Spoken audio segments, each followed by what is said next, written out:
Bulletin की शुरुआत बड़ी खबर से।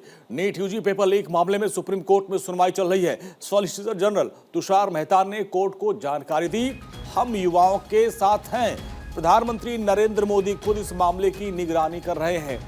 सरकार छात्रों के लिए बहुत चिंतित है। एनटीए और राधाकृष्णन कमेटी ने हलफनामा दाखिल किया है। 21 जून की परीक्षा को लेकर पूरी तैयारियां हैं और उन्होंने भी बताया कोर्ट को कि परीक्षा को लेकर कई कदम उठाए जा रहे हैं।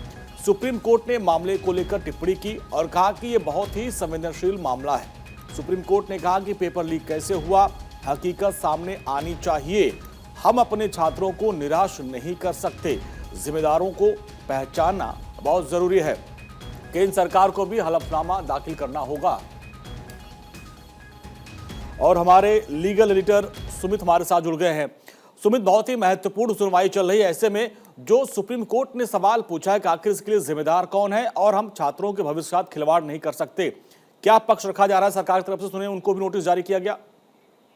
बिल्कुल, सुनवाई लगभग पूरी हो गई है। कोर्ट ने आदेश जो है वो लिखवाना शुरू कर दिया है और लगभग सुनवाई पूरी हो गई है। सुप्रीम कोर्ट ने केंद्र सरकार यानी कि शिक्षा मंत्रालय से कहा है कि वो हलफनामा दाखिल करे और ये बताए कि आगामी जो इस तरह के परीक्षा होंगी उनके लिए सरकार किस तरह से कदम उठाएगी, ये पूरी जानकारी हलफनामा में केंद्र सरकार को देना होगा, यानी कि शिक्षा मंत्रालय को देना होगा, ये सुप्रीम कोर्ट ने कहा है।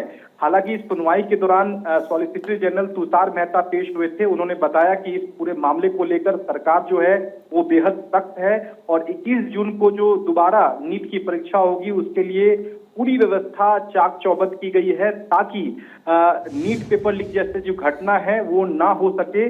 और एक बात अहम सॉलिसिटर जनरल ने ये बताई है कि इस पूरे मामले की जो निगरानी है वो प्रधानमंत्री नरेंद्र मोदी खुद कर रहे हैं ताकि किसी भी तरह की जो कमियां हैं या फिर खामियां हैं वो ना हो सके। इसके लिए खुद प्रधानमंत्री इस मामले को मॉनिटर कर रहे हैं।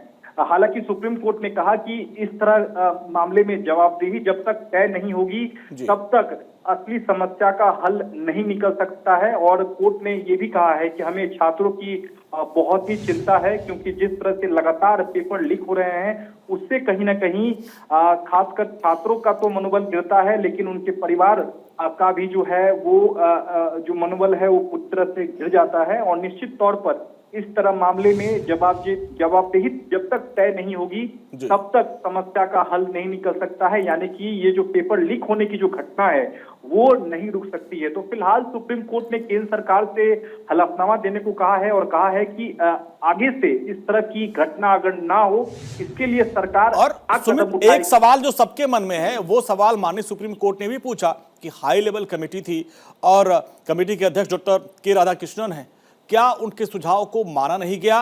चूक कहां रह गई?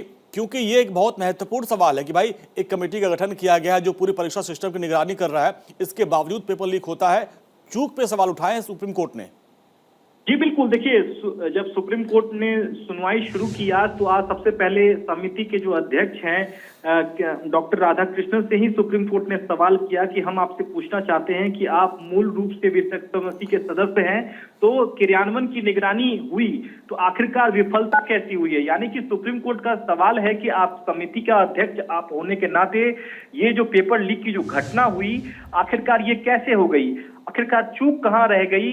चूंकि 2024 में सुप्रीम कोर्ट ने इस समिति का गठन किया था और ये सुझाव देने को कहा था कि आने वाले दिनों में इस तरह की जो है वो पेपर लीक की घटना ना हो सके, इसके लिए समिति समय समय पर सिफारिशें जो है वो सरकार को देंगी। तो आज डॉक्टर के राधाकृष्णन से सुप्रीम कोर्ट ने यही सवाल किया कि आखिरकार चूक कहां हुई है।